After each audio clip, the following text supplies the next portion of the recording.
Boa noite, irmãos. Eu deixei só meu esboço aqui. Dá um momento.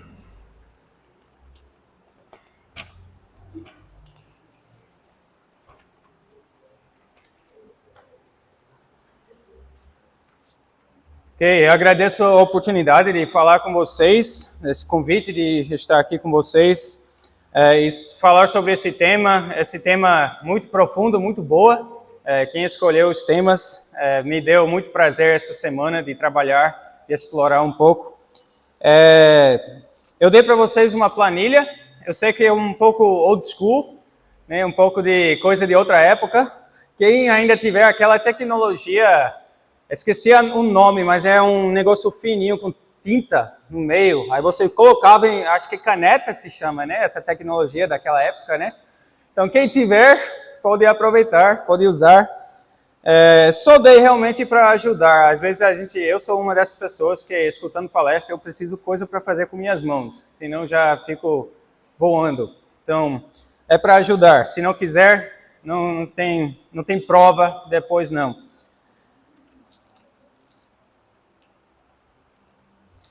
O tema, então, é homens piedosos sacerdotes. Tem duas palestras, né?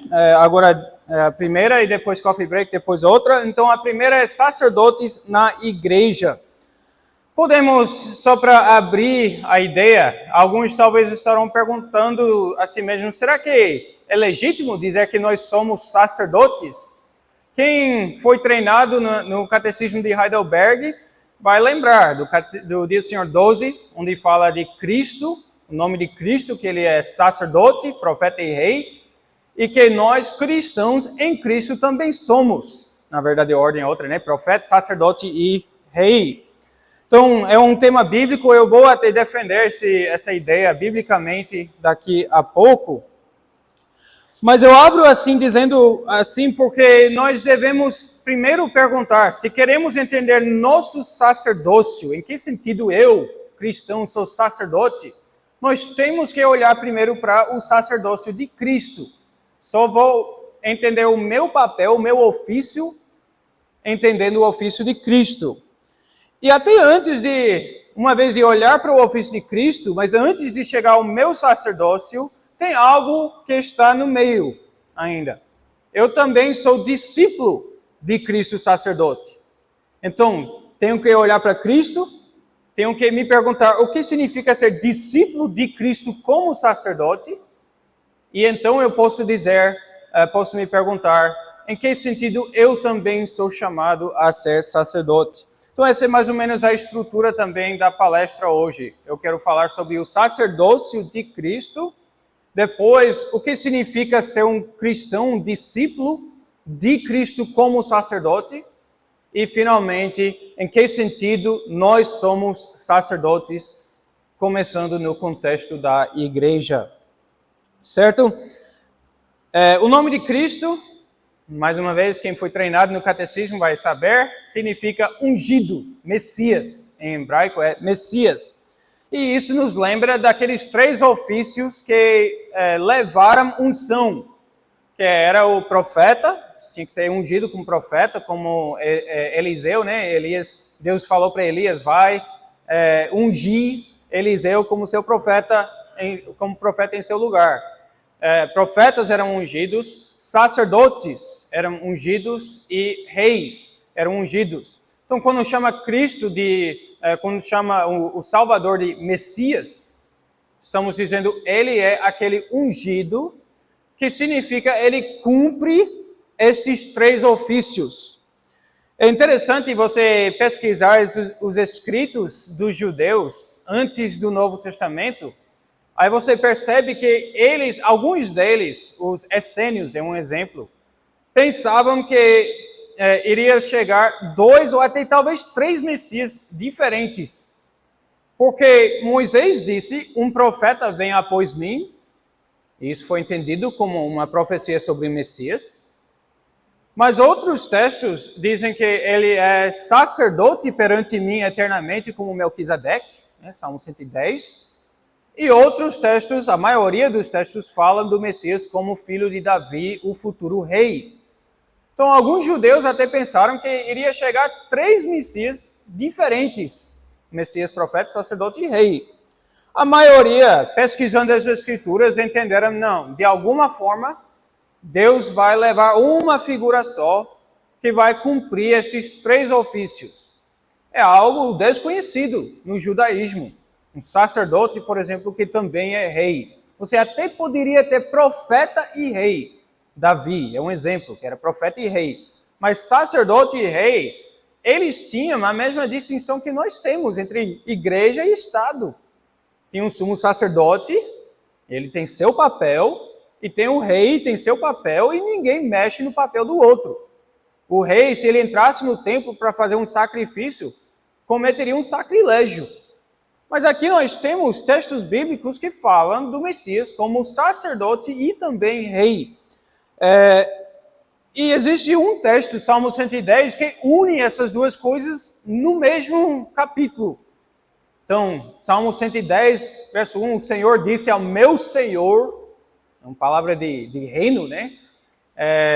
Senta-te à minha direita, até que eu ponha todos os seus inimigos debaixo dos teus pés. E ele diz, tu és para mim sacerdote perpétuo, na ordem de Melquisedeque. Então, os judeus, pesquisando suas escrituras, entenderam, não, de alguma forma, o Messias vai ser algo novo, algo diferente, que vai unir estes 2 ofícios, e eles entenderam, então, vai unir todos os 3 ofícios em uma pessoa só.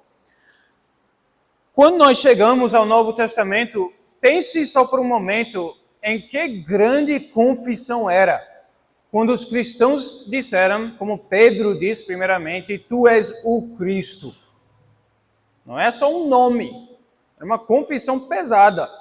Você está dizendo para Jesus, tu és o filho de Davi, que todos nós, povo de Deus, estávamos esperando. E sacerdote e profeta também. Isso então tem implicações para nós, o que eu falei na introdução. Tem implicações em duas camadas, vamos dizer.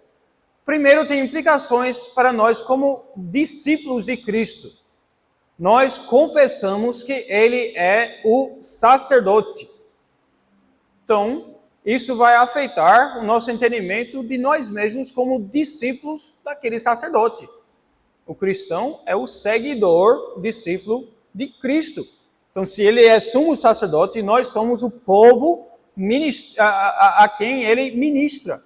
O povo redimido por este sacerdote. E a outra camada que vamos chegar daqui a pouco é que nós também, ungidos com Cristo, vou defender isso depois, ungidos com Cristo, somos também sacerdotes. Ok? Então essa é a nossa estrutura. Pensando sobre o sacerdócio, então, no Antigo Testamento, é bom notar que todo o culto do Antigo Testamento centrava-se no ministério dos sacerdotes. Isso é algo que nós devemos usar como argumento contra os judeus de hoje. Porque o judaísmo de hoje não é a mesma coisa do judaísmo do Antigo Testamento. Eu até tive uma professora na faculdade, na universidade pública, onde eu estudei em Washington, no estado de Washington. Aí tive uma aula de religiões globais. Uma das exigências que você tem que ter para ter créditos multiétnicos, multirracionais, sei lá, vocês sabem o que eu estou dizendo. Estudar raça, gênero, todas essas coisas. Aí tinha que cumprir. Aí entre as opções que eu tinha, reconciliação entre negros e brancos, dança lésbica. Aí eu vi religiões globais, ok, pelo menos vou sofrer menos. Aí a professora era uma judia. Aí eu, eita, vai ser interessante, né, quando ela começa a ensinar sobre judaísmo e cristianismo. Aí o que ela disse? Ela disse que o cristianismo tem mais continuidade com o judaísmo do Antigo Testamento do que o judaísmo moderno. Aí eu, uma judia dizendo isso, que coragem. Mas é verdade. Porque todo o culto centrava-se naquele templo e nos sacrifícios, no perdão dos pecados. Você não compensava o bem pelo mal, ou não compensava o mal pelas boas obras. Você tinha que ter seus pecados expiados. Então isso era o centro, o coração daquela religião. E o cristianismo mantém isso no centro. Somos centrados na cruz de Cristo. O judaísmo já não tem isso.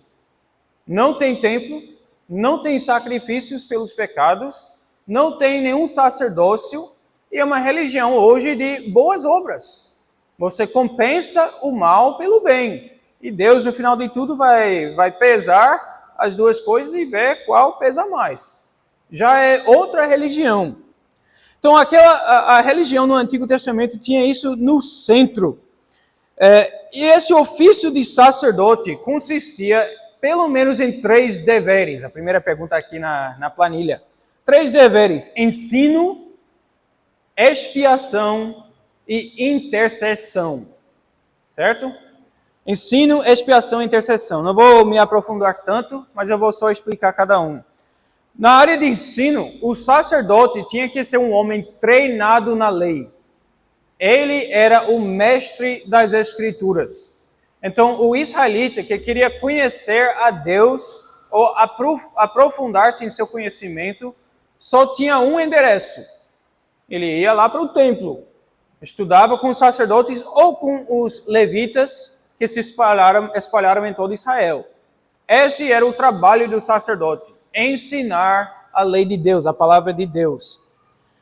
Moisés, quando ele terminou de escrever a lei, Deuteronômio 31, diz ele, terminou a lei, terminou de escrever todas essas coisas e entregou aos sacerdotes. É sua responsabilidade ensinar o povo. Malaquias e outros profetas também, quando chegamos aos profetas, reclamam dos sacerdotes justamente por isso. Era seu trabalho, seu principal dever, de ensinar a palavra de Deus. Então a ignorância do povo de Israel era indesculpável. Os sacerdotes eram culpados por isso. Então, segundo expiação, que é o sacrifício pelos pecados. Eles eram mediadores entre Deus e o homem. Então, recebíamos animais que o povo trazia lá para o templo, sacrificavam e proclamavam perdão dos pecados. E, finalmente, intercessão. Quando não estava ensinando, não estava fazendo sacrifício, o trabalho não encerrou ainda. O sacerdote gastava seu tempo sozinho em oração a favor do povo de Deus. Arão, nas próprias vestimentas de Arão, ele tinha eu não sei a palavra, mas um negócio que fica no peito, e tinha 12 joias, representando as 12 tribos de Israel. Cada joia é diferente. Então era uma forma física de dizer, ele carrega Israel no seu coração. O peso do povo de Deus, ele levava consigo e ele levava perante o Senhor em oração. Então essas eram as 3 funções do sacerdote.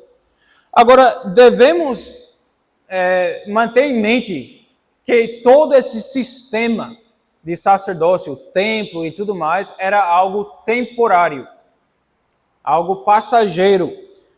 Por quê? Não era instituído com Abraão, não foi instituído com Adão e Eva, foi instituído com Moisés, esse sistema. E Moisés recebeu a instrução, faça tudo conforme o padrão mostrado no monte.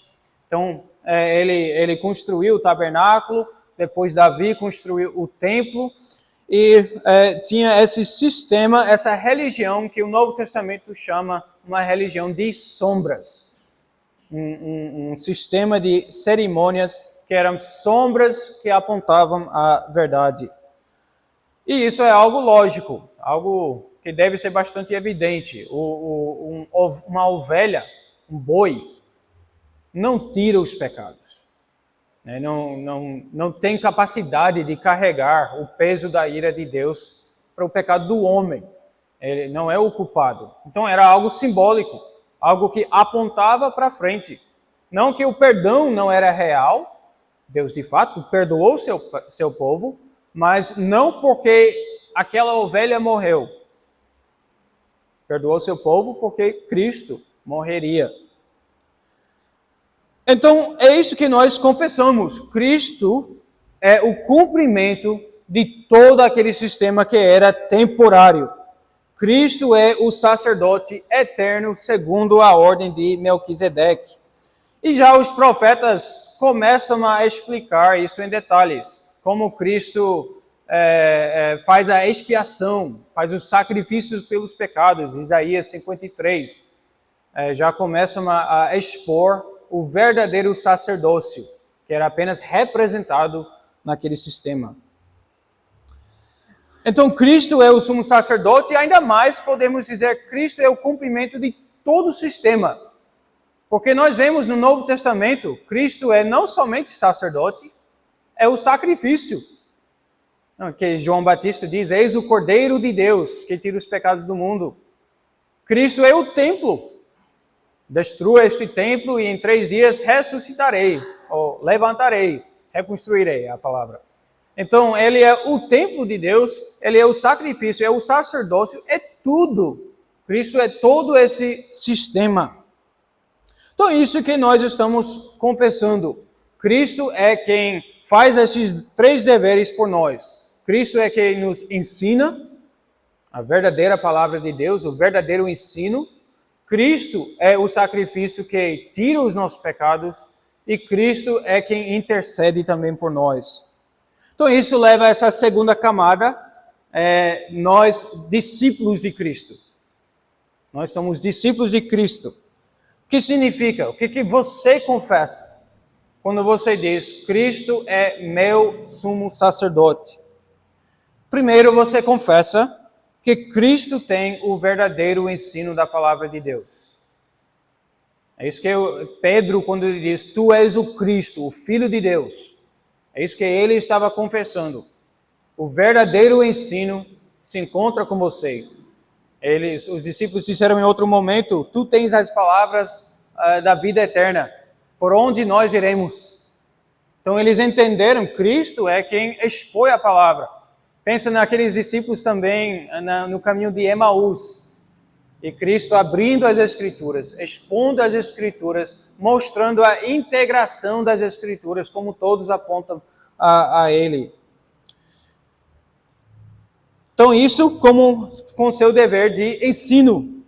Segundo, em seu dever de expiação.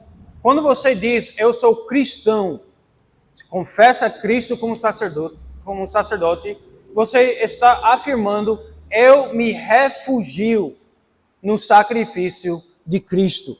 Me refugio nele para o perdão dos meus pecados.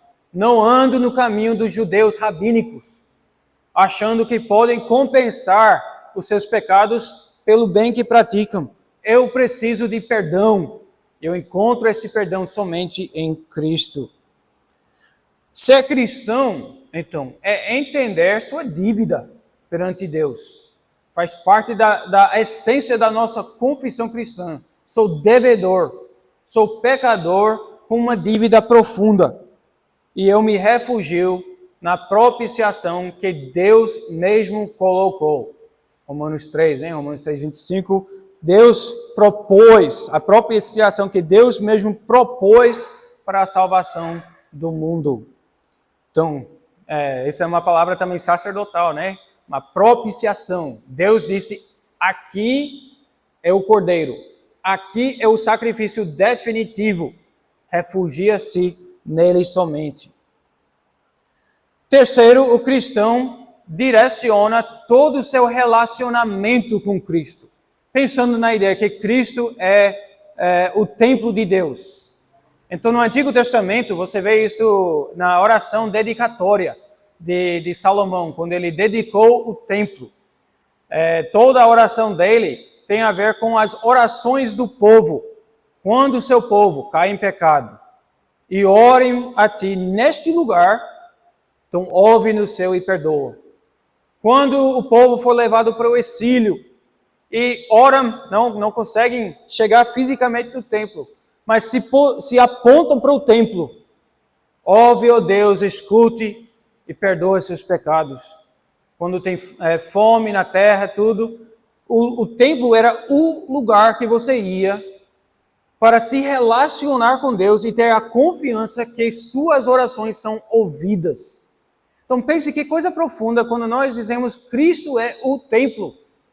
Cristo nos disse, tudo que ores em meu nome receberás. Por quê? Porque Ele é o templo de Deus. Quem quiser conhecer o verdadeiro Deus, adorar o verdadeiro Deus, somente encontra o verdadeiro Deus em Cristo. Pensa que Paulo diz em Colossenses 1, nele toda a plenitude divina habitou. Mesma ideia do templo, que era a habitação do nome de Deus. Então também para as nações distantes, faz parte da oração de Salomão também. Quando o povo lá nas nações distantes ouvem de ti, pois tua fama se espalhará pelo mundo, e vão aqui neste lugar, então ouve suas orações também. Então que coisa, você quer conhecer o verdadeiro Deus, é lá no templo. É por isso que aqueles altos, se você lê os livros de Reis e Crônicas, quantas vezes aparecem esses altos, lugares em que eles estavam adorando o verdadeiro Deus, adorando Javé, mas de seu próprio modo, lá nos altos. E a consequência é que eles não conheciam Deus, não conheciam a Deus como Ele realmente era. Porque para conhecer a Deus, você conhece a Deus no seu templo. E quando você adora a Deus conforme sua própria vontade, você acaba adorando uma distorção de Deus. Acaba não conhecendo o verdadeiro Deus. A mesma coisa no Novo Testamento. Quando diz, nele nós vimos a glória do primogênito. Quem viu o Filho, viu o Pai. Está afirmando, ele é o templo. Se quer encontrar o verdadeiro Deus, você tem que olhar para o Filho. Isso tem o resultado, como você vê aqui na planilha, né? O resultado, você vive em verdadeira paz com Deus. Que esse é exatamente o propósito do templo. Como é que Deus, o Santo Deus, habita no meio de um povo pecador? O templo era a resposta a essa pergunta. Com todos os seus sacrifícios, incensos, ofertas e outras coisas, tudo se conduzia a um relacionamento de paz com Deus. É isso que nós temos em Cristo. Ele sendo nosso sumo sacerdote, a consequência para nós é que nós vivemos em paz com Deus.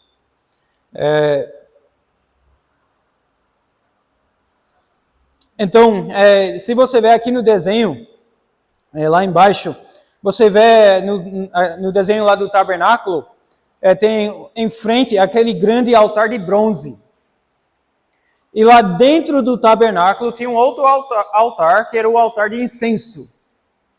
Então para chegar ao altar de incenso, você tinha que passar pelo altar de bronze. O altar de bronze é onde se fazia os sacrifícios de expiação, sacrifícios de culpa pelos pecados. Então você quer chegar ao lugar de paz com Deus, você tem que passar pela expiação. Mas o alvo é de chegar dentro do tabernáculo, diante daquele altar de incenso.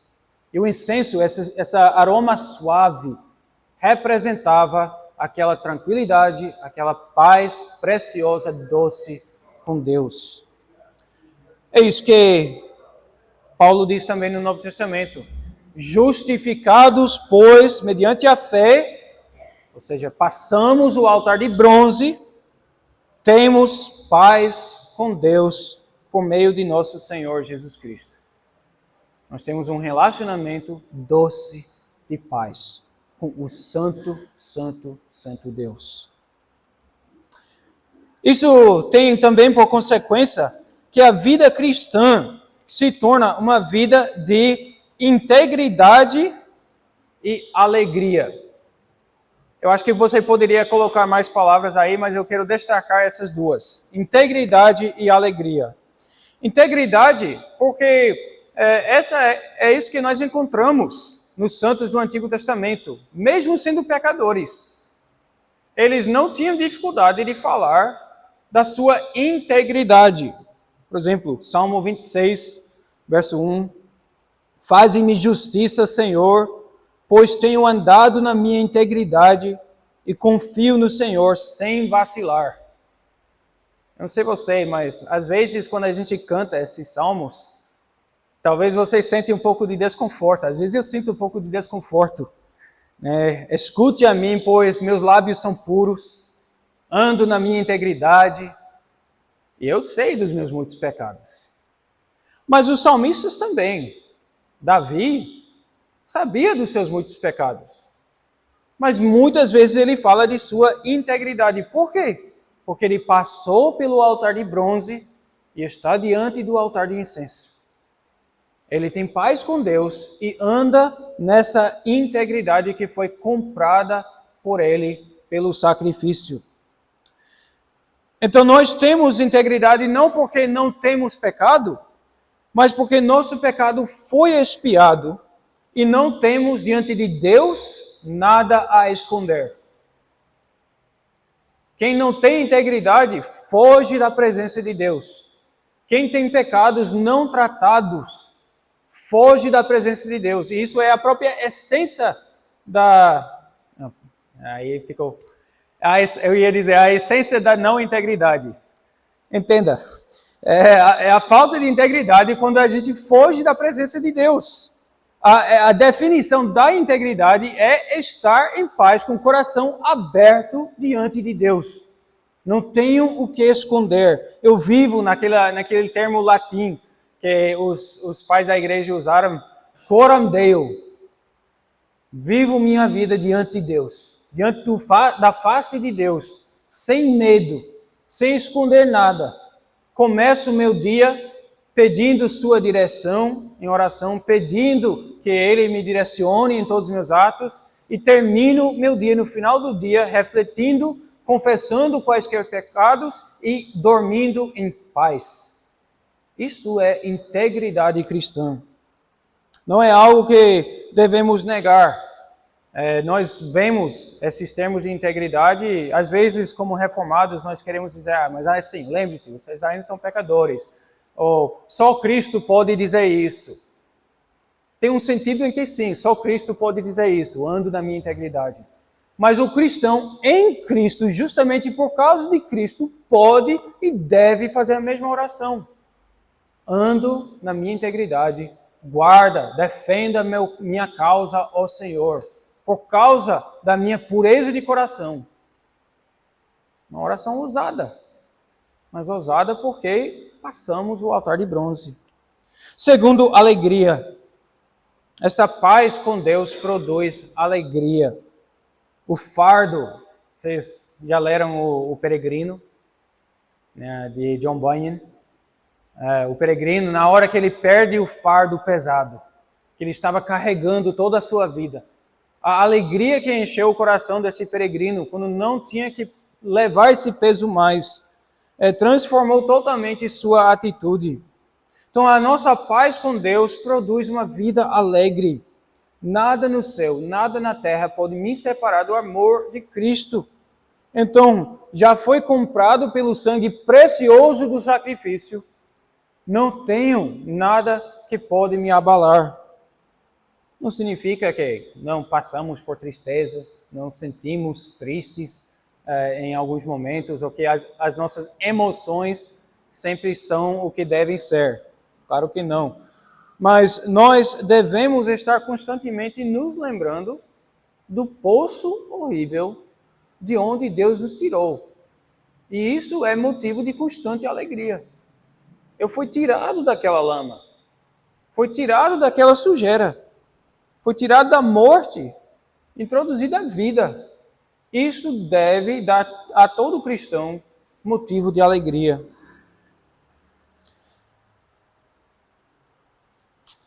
Então vamos para a última camada, cristãos sacerdotes. Eu vou focar pelo resto dessa palestra em nosso sacerdócio, especialmente na igreja.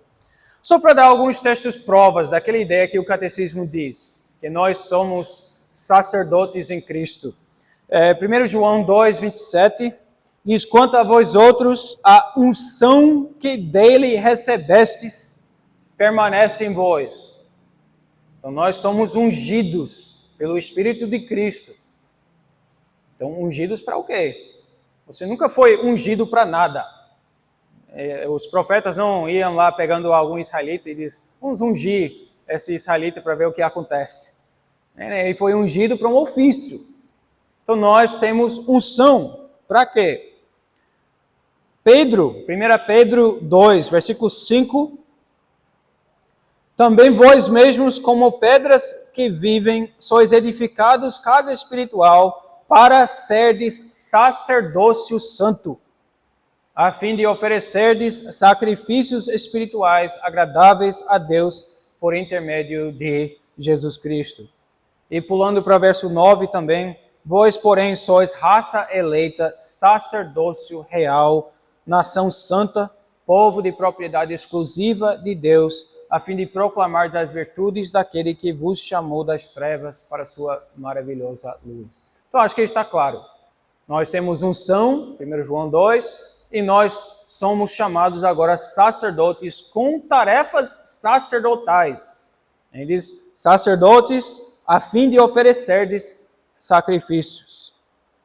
Isso foi uma das grandes redescobertas da Reforma Protestante. Naquela época, a Igreja Católica Romana retirou o cálice do povo, porque era santo demais, sagrado demais para ser contaminado pelo povo ordinário. Então, naquela época foi tirado do povo e somente os sacerdotes participavam do cálice. Martim Lutero foi quem pesquisando as Escrituras percebeu isto não é bíblico. Primeiro porque o Novo Testamento não fala de nenhuma classe de sacerdotes dentro da igreja, como a igreja romana tem, seus sacerdotes. A Bíblia não fala disso, no Antigo Testamento sim. Aí pesquisando esse tema, ele percebeu claramente, todos nós, aqui em Pedro, somos chamados sacerdotes. Então todo cristão é sacerdote. Isso é chamado hoje o sacerdócio de todos os crentes. Nós não temos nenhum mediador entre nós e Deus, a não ser Cristo. O ministro da palavra não é o mediador entre os membros da igreja e Deus. Não é um mediador, não é um sacerdote. Não oferece nenhum sacrifício para expiar os pecados do povo. Então, o que nós fazemos com esse acesso que nós temos diante de Deus como sacerdotes? Se somos, nós entramos na presença de Deus, né? É por isso que quando Cristo morreu, o véu do templo se rasgou. Não tem mais aquela barreira. Então, nós entramos na presença de Deus e fazemos o quê? Podemos dividir nossas tarefas nesses mesmos 3 deveres dos sacerdotes. Nós oferecemos sacrifícios, nosso primeiro dever. Oferecemos sacrifícios de gratidão e paz. Eu sei que eu misturei a ordem. Antes era ensino primeiro, vou colocar ensino depois. Tolere minhas como se diz? Excentricidades. Oferecemos sacrifícios. Agora, isso aí está estranho, né? Nós oferecemos sacrifícios em que sentido? Porque o sacrifício já foi oferecido. No Antigo Testamento, quando você olha Levítico, Êxodo, você percebe os sacrifícios se dividem, se classificam de modo geral em 2 grandes tipos. Em 2 grandes tipos de sacrifícios. Sacrifícios de culpa e sacrifícios de paz. Dentro dessas de culpas, você tem sacrifícios queimados inteiramente, sacrifício por pecado, sacrifício de expiação, então são vários. E dentro dessa de paz, você tem ofertas de trigo, você tem incenso e outros sacrifícios que expressam a paz que nós temos, ou gratidão que nós temos com Deus. É claro que o sacrifício de expiação foi feito. Paulo diz, nosso Cordeiro Pascal já foi oferecido. Então, nós não fazemos isso. Isso foi um dos erros da igreja romana, que continua oferecendo um sacrifício de expiação. Nós não temos isso. Já foi feito. Mas continua este outro sacrifício.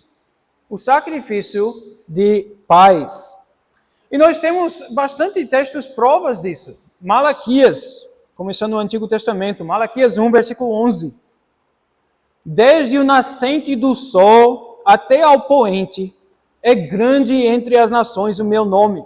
Em todo lugar lhe é queimado incenso e trazidas ofertas puras, porque o meu nome é grande entre as nações, diz o Senhor dos Exércitos. Notem bem que o sacrifício que é mencionado aqui é o sacrifício de paz. Incenso e ofertas, que será levado diante do Senhor de todas as nações. Então está falando de uma futura época, a época do Novo Testamento.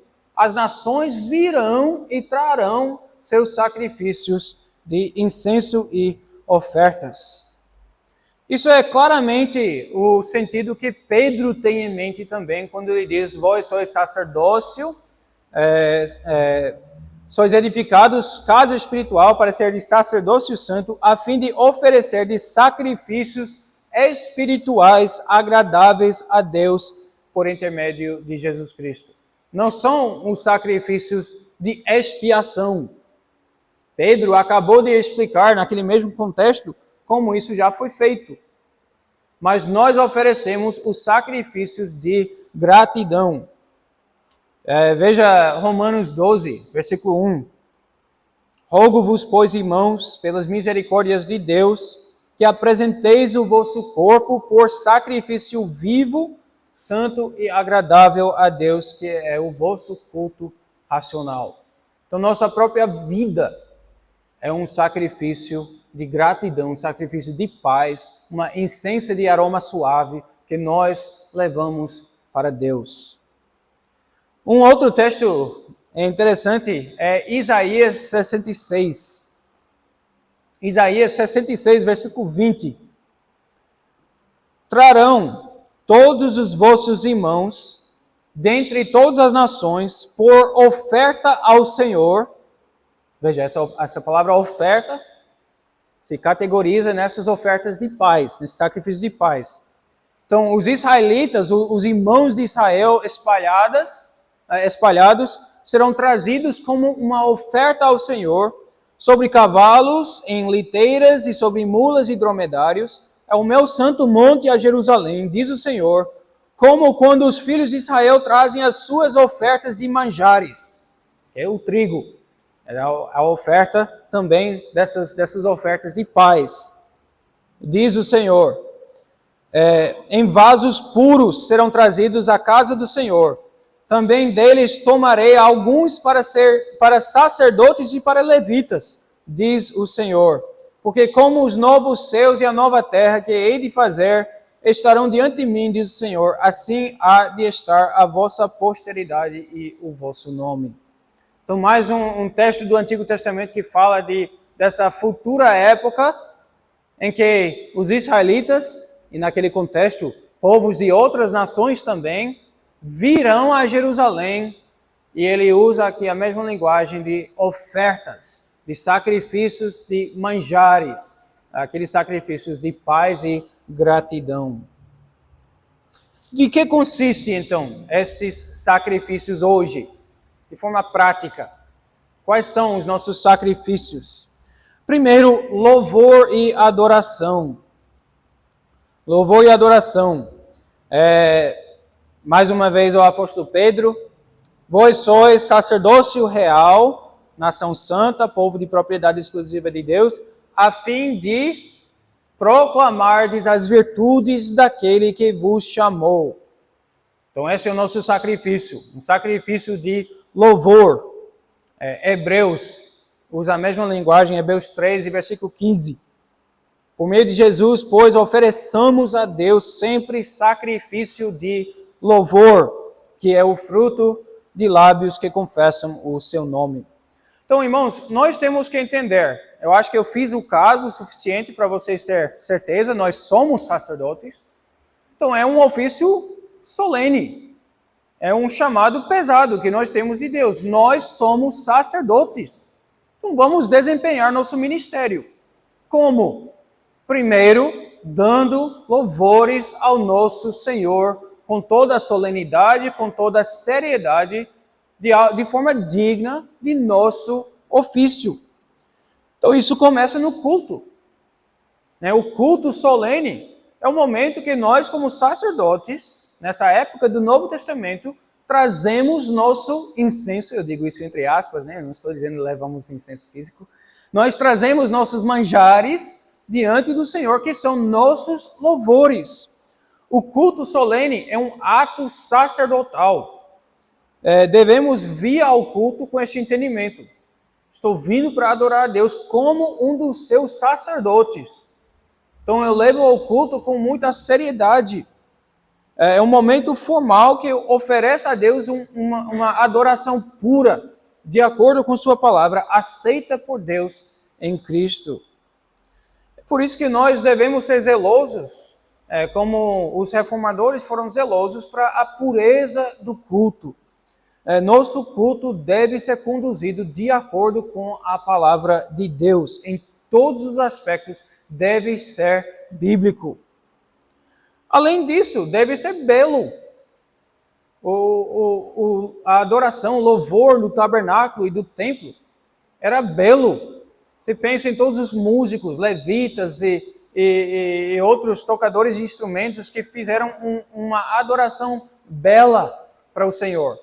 Entenderam como parte do seu ofício, não apenas um louvor seco, de acordo com a palavra, mas seca, mas uma adoração bela, uma adoração rica.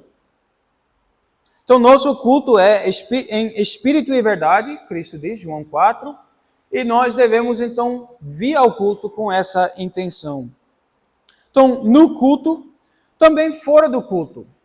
Tem o culto doméstico, mas eu vou falar na segunda palestra as questões do lar.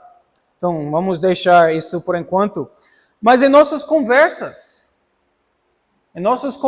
como cristãos, nós estamos ainda agindo como sacerdotes. O sacerdote não tinha um horário de trabalho em um horário em que ele não era mais sacerdote. Ele chega às 5 horas e já tira o cinto, tira as coisas e diz, não, agora estou à vontade. Não, ele sempre foi sacerdote. Foi ungido para isso. Então, ele, em suas conversas, se ele viajasse para algum lugar em Israel, ele guardaria seus lábios, manteria uma conversa pura. E isso é exatamente o que a Bíblia diz, e a Bíblia diz no Novo Testamento em linguagem sacerdotal. Veja Colossenses 4, verso 6. A vossa palavra seja sempre agradável, temperada com sal, para saberdes como deveis responder a cada um. Que negócio é esse, né? Conversa temperada com sal. Isso dá certo para brasileiro, né? Que já gosta de ir para o churrasco, bota um sal grosso e é bíblico. Uma boa conversa temperada com sal. Não é isso.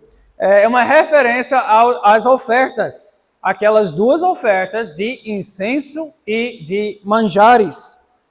Êxodo 30 são os únicos lugares onde você encontra sal associado com sacrifícios. É incenso e manjares. Êxodo 30, verso 35. E disto farás incenso, perfume segundo a arte do perfumista, temperado com sal, puro e santo. E Levítico 2, 13. Toda oferta dos teus manjares temperarás com sal. A tua oferta de manjares não deixarás faltar o sal da aliança do teu Deus. Em todas as tuas ofertas aplicarás sal. Então, que coisa interessante, né? Paulo diz, a sua conversa, ele entende, nossa conversa é a nossa oferta. ao Senhor e deve então ser temperada com sal. Esse sal tem assim, teorias sobre o que significa o próprio sal. Tem uma associação com a aliança, né? Ele chama o sal da aliança. E em outros lugares é associado com a justiça de Deus. Eu não quero desviar muito, mas estou pregando sermões em Marcos. Aí em Marcos 9, Cristo, só Marcos tem isso, Mateus e Lucas não contam isso, mas em Marcos 9, quando os discípulos encontram um cara expulsando demônios, eles reclamam e proíbem e falam sobre isso para Jesus, e Jesus diz, deixe ele, porque quem não é nosso inimigo, quem não está contra nós é por nós. Porque, assim, os discípulos pensaram que ia dar tudo certo, daqui a pouco a gente vai estar, assim, no trono, sentando de lado de Jesus, o Messias, e vai ser tudo legal. E eles já estavam consolidando o seu poder. Não deixa outra cara ficar usando o nome de Jesus. Aí Cristo diz, vocês não têm a mínima ideia do sofrimento que vem. Se tem alguém usando o meu nome, aproveite, porque menos um inimigo. Vocês não sabem o que está chegando. Mas nesse contexto, ele diz, é uma expressão em grega bem difícil, mas ele diz, tudo passará pelo fogo com sal. E então ele diz, cuidado, tenha sal em si mesmos. Então a mesma ideia, eu acho, dessa oferta do incenso e manjares. Os discípulos são chamados, tenha cuidado no seu próprio comportamento, nas suas próprias palavras, que sejam temperados com sal. Não se preocupe por aquele outro, não tem a ver com você. Se preocupe por si mesmo. Então, nossas conversas claramente são entendidas como parte do nosso sacerdócio.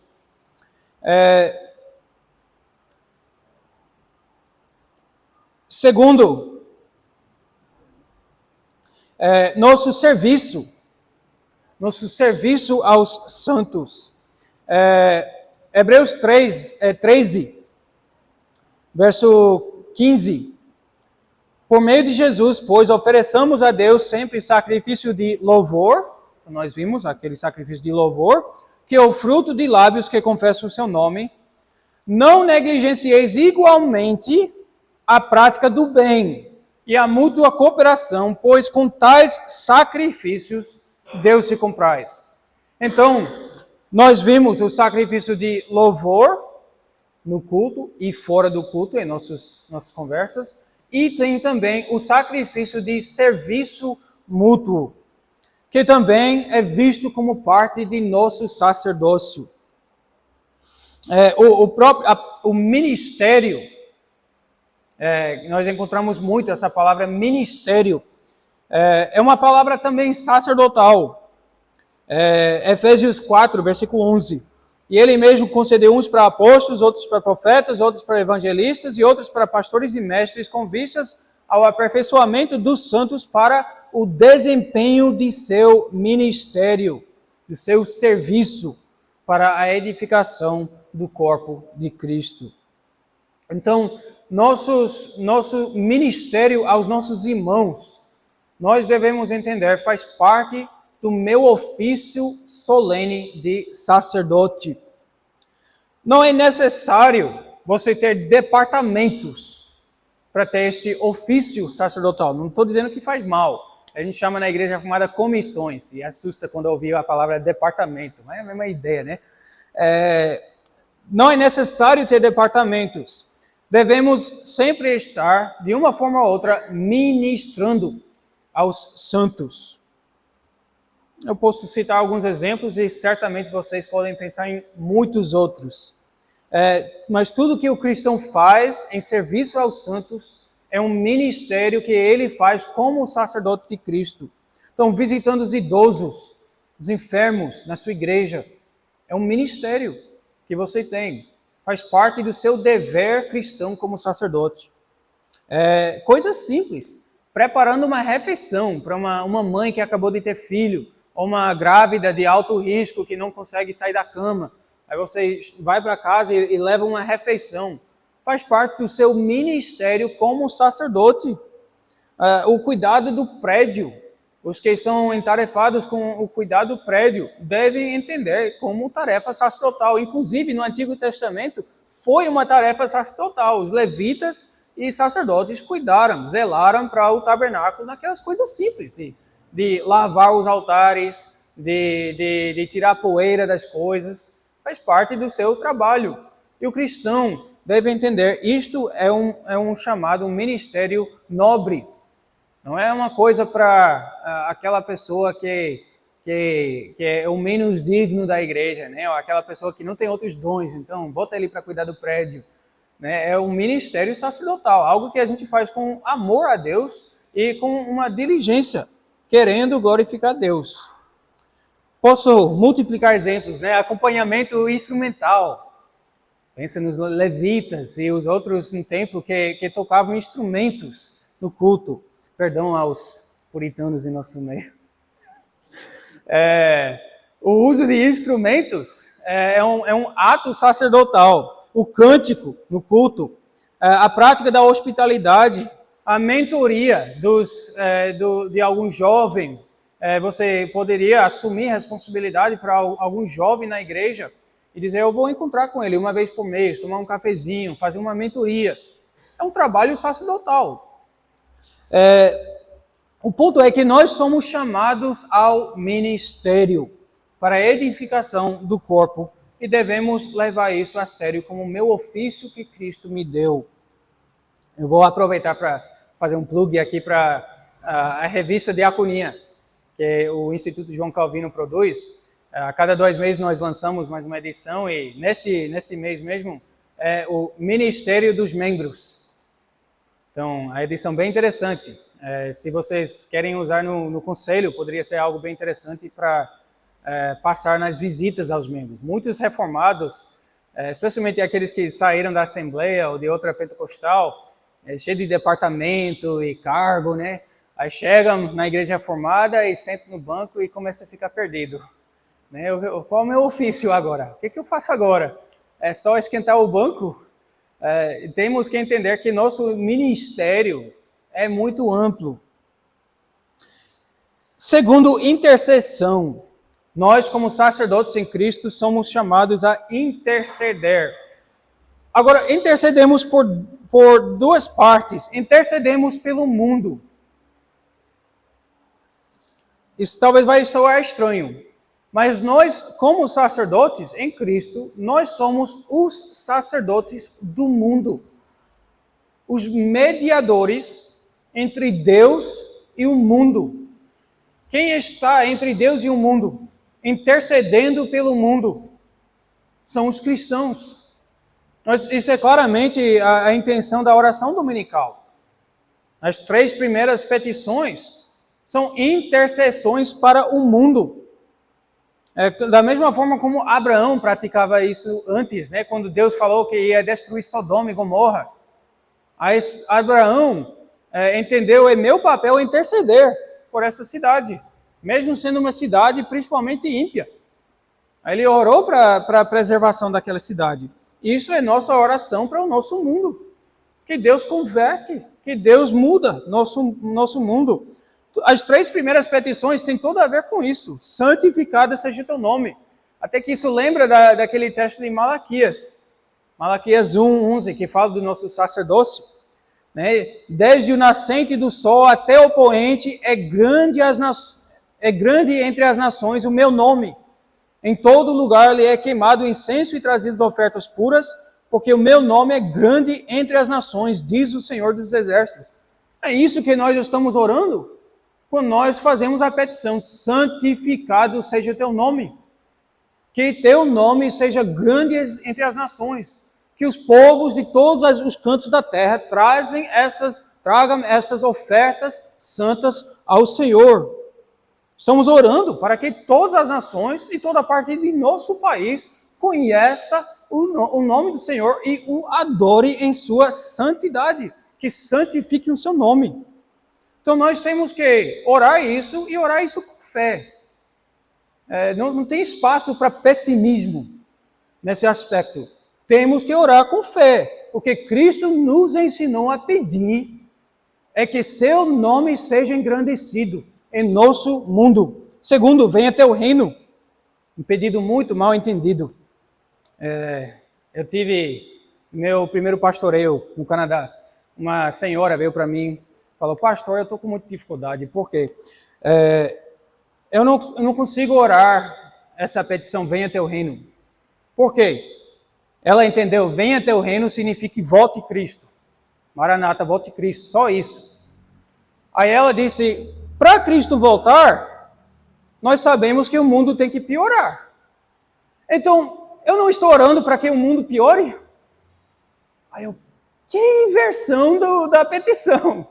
Aí você lê o catecismo, cresça a tua igreja, derruba os teus inimigos, faça isso até que a plenitude do reino chegue. É justamente o contrário. Estamos orando para que o evangelho se espalhe neste mundo. Então, isso faz parte de nossa intercessão sacerdotal para este mundo. É só nós cristãos, entre Deus, a ira de Deus e o nosso mundo. É nosso dever interceder para que o mundo não seja destruído, mas convertido. Então, isso tem que ser motivo constante das nossas orações. E finalmente, faça-se a tua vontade. Não vou elaborar muito, porque é essencialmente uma elaboração da segunda petição. Por isso que na versão de Lucas só tem 5 petições. Santificado seja o teu nome, venha teu reino, nosso pão de cada dia, nosso perdão e ajuda nas tentações, né? Não tem nem essa outra petição, faça-se a tua vontade, porque já está encapsulado nessa venha o teu reino. Eu penso também nas orações de Neemias e Daniel. Eles poderiam estar contentes em sua posição diante do rei, do imperador. Já a posição deles estava bem. Mas eles nunca ficaram contentes, porque Jerusalém estava em ruínas. Neemias ficou até deprimido. Sua semblança caiu tanto que o imperador viu. Qual o problema com você? Por que você anda assim? Já é o copeiro do rei. Falta o que na sua vida? Aí ele diz, eu estou triste, coração pesado, porque Jerusalém está em ruínas. Então isso deve ser nossa atitude também hoje, neste mundo. Não tirando aquilo que eu falei já da nossa alegria cristã. Mas devemos ter um coração pesado para este mundo. Como Arão levava as tribos de Israel no seu peito, perto do seu coração, o cristão leva o mundo perto de seu coração, sempre trazendo diante de Deus. Intercedemos pelo mundo e intercedemos também especialmente pelos santos. Tiago 5, verso 16, confessai, pois, os vossos pecados uns aos outros e orai uns pelos outros para que serdes curados. Veja assim, novamente, em linguagem sacerdotal. Você confessa o pecado e orar uns pelos outros para ser curados. Então, é o nosso dever orar uns pelos outros. 1 João 5, verso 16. Se alguém vir a seu irmão cometer pecado, não para a morte, pedirá e Deus lhe dará vida aos que não pecam para a morte. E Efésios 6, 17, com toda oração e súplica, orando em todo o tempo no Espírito, e para isso vigiando com toda perseverança e súplica por todos os santos. Ok? Então acho que não preciso provar o ponto, mas nós temos uma oração, uma intercessão especial para a igreja, para nossos irmãos. Oramos para o mundo, intercedemos para o mundo, intercedemos especialmente pela igreja. Então, você cristão, membro simples, sem ser presbítero, diácono, ministro da palavra, você tem um ministério sagrado de orar por sua igreja. Você é sacerdote de Deus com essa tarefa. Não abandone sua tarefa. Eu penso no que Samuel diz. Que Deus, como se diz, que Deus julgue entre mim e vós, se eu não oro constantemente por vocês. Ele disse aos filhos de Israel. A última tarefa sacerdotal é o ensino, o conhecimento das Escrituras. Então isso também nós temos, cristãos, tem que ter conhecimento das Escrituras. Nós somos os escribas do reino de Deus, como diz Jesus em Mateus 13. Pois, por isso, todo escriba versado no reino dos céus é semelhante a um pai de família que tira de seu depósito coisas novas e coisas velhas. O cristão é chamado para ser escriba do reino dos céus, versado nas Escrituras. Irmãos, especialmente vocês homens, não tem desculpa por ignorância. Okay? Não tem desculpas por ignorância. Nós temos que ter conhecimento. Não estou falando aquela coisa do conhecimento de um seminário, mas tem que estar, todos os homens cristãos devem ser firmes no seu conhecimento das Escrituras. E temos muitos meios para isso hoje em dia. Nós temos uma capacidade de ler, alfabetismo, né, se chama, muito alto, o mais alto que o mundo já teve. Então, todos nós sabemos ler, que coisa! Em tempos passados não era o caso. Então, todos nós temos acesso à palavra, temos a pregação, tem nossos catecismos que desdobram os grandes ensinamentos das Escrituras para deixar tudo simples, claro, organizado. Tem estudos da Bíblia em nossas igrejas, tem livros cristãos, não tem desculpa por ignorância. Você pode não ser um grande intelectual, tudo bem, mas não deve faltar de conhecimento das Escrituras e do reino de Deus. Eu quero encorajar também os homens, antes de profundidade, busque solidez. Com certeza é um tema, né, no seu canal, né, Pastor Ademir. Busque solidez antes de profundidade, né? Tem gente que gosta de conhecer todas as teorias e interpretações de Apocalipse, mas não conhece o ABC do cristianismo, especialmente na prática. Não são sólidos na fé, mas são mestres em um pequeno ponto de doutrina. Fique firme, homens, nos pontos básicos das Escrituras. O que é básico? Por exemplo, o catecismo. Os ensinamentos que nós temos nos 52 dias do Senhor devem ser sólidos para você. Deve ser um conhecimento que você tem total domínio, total solidez. Se não tem, busque isso. E o verdadeiro conhecimento se manifesta na prática. Quando você é sólido nas bases, você vive aquelas bases. Quando nossa vida é assim, então, organizada de acordo com a verdade de Deus, isto chama a atenção das pessoas ao redor. Isso chama a atenção.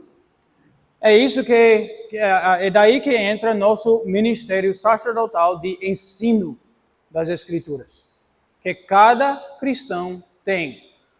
Não somos todos nós chamados a ir de porta em porta falando do Evangelho, não que seja pecado, mas não somos cada um chamado a fazer isso. O que somos chamados a fazer é viver de acordo com a palavra e, sabendo que isso vai chamar a atenção, estar preparados para dar razão pela esperança em nós. Então, 1 Pedro 3, versículo 15, antes santificai a Cristo como Senhor em vosso coração, estando sempre preparados para responder a todo aquele que vos pedir razão da esperança que há em vós. Então, no Antigo Testamento, quando um israelita ou até um ímpio, um gentio, queria conhecer o verdadeiro Deus, onde ele iria? Ele buscava os sacerdotes. Você, sacerdote, tem que estar preparado para um ímpio e para você ir buscar conhecimento. Isso que eu digo quando digo que temos que ter firmeza nos básicos. Que você pode responder a verdade da palavra de Deus a cada um. Aí se você pensa, não, mas eu não tenho essa preparação, não estou assim preparado para responder por minha fé.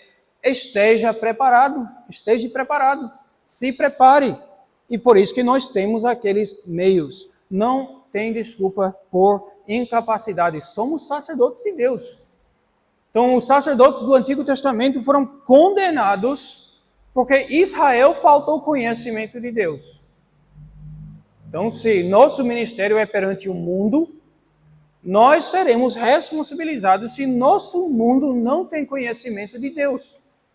É que os sacerdotes não estavam preparados, não tinham as informações, não tinham as respostas básicas que o povo do mundo buscava.